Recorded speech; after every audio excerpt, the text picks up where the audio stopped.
पांच आदमी सही हो जाए तो भारत सोना के देश बन जाए। के नेता अपने भाषण पर, प्रशासन अपने शासन पर, डीलर अपने राशन पर, और साधु अपने आसन पर। सही हो जाए तो भारत सोना का देश बन सकता है, लेकिन हो ही ना सकेगा। जब इलेक्शन आओ तो बाबू बैसाखों में कमर बांटे लगता है ना, ठंडी में लोग मरो जीत गइल बनू ओकरा कौनो ऐसा मतलब ध्यान देवे के बाद ई जाइए सुधर जाई नो तो ये बाबू फिर भारत सोना का देश बन जाए। अब राम जी सोचनी जे केकरा से छोड़वाई तो सबसे पहले राम जी केकरा के बोलवले बनी, केकरा के? भरत के। काहे कि भरत तुम मम प्रिय भरत सम भाई, भाई होके तो भरत जैसी। एगो गाना हम गाइले तन ध्यान दे तो बबुआ। अरे यार ना मिले, अरे यार ना मिले, अरे तो दुश्मन मिले सवेरे, बाकी मतलबी यार ना मिले। दुश्मन मिले सवेरे, बाकी मतलबी यार ना मिले।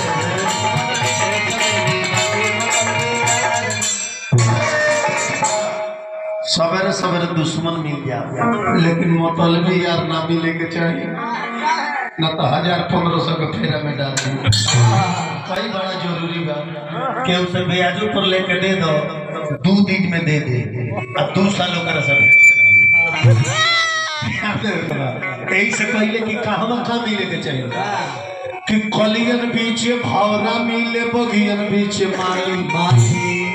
अब जहाँ फुलवारी बा वो ये जयलाल के ड्यूटी लगा देबो तो कितना फुलवारी संभारी भगवाने जानता है। अब माली रही तो संभाल ली कि कलियन बीचे भावना मिले, बगियन बीचे माली। बाबू दीपक जी ममहर में नाना नानी मिले, अरे ससुराल में साला साली, मौगी गोरी हो या काली, फुहरी नार नहीं।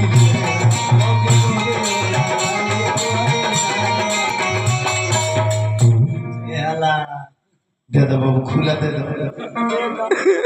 अरे तू तो खुला दे लो जे 100 गोले भाई 110 रुपया खुला दे दे। ऐसा कहिले अरे मौगी गोरी हो या काली, फुहरी नार नहीं।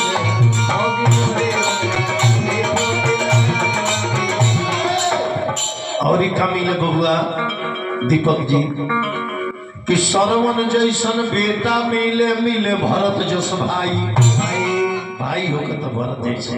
कि सरवन जैसन बेटा मिले, मिले भरत जस भाई, आनंद जैसन पिता मिलो, अरे जसोदा जैसन माई।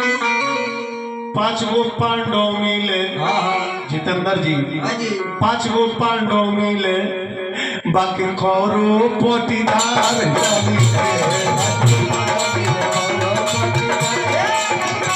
5 गो पांडव मिले, कौरो पोटीदार।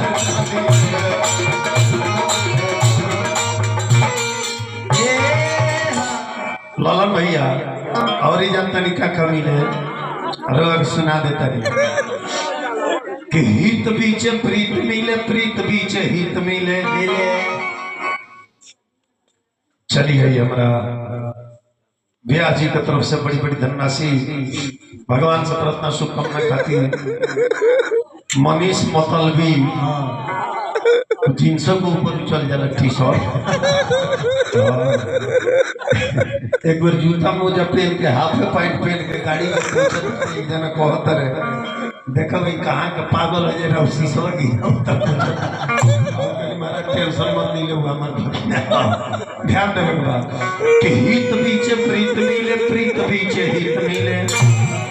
हल चल बाबा अपने हाथ के, अरे लिखल नया गीत मिले। हितवा मौत मिले, हितवा मौत मिले, बाकी कौन से जैसन सार ना मिले। हितवा मौत मिले, कौन से जैसन सार ना मिले।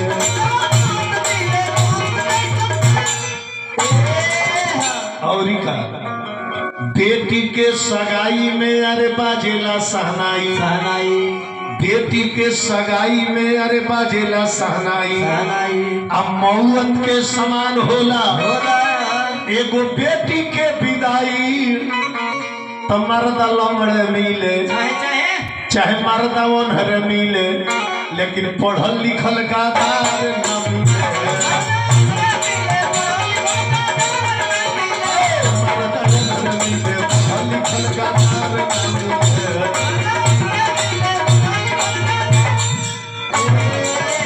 तो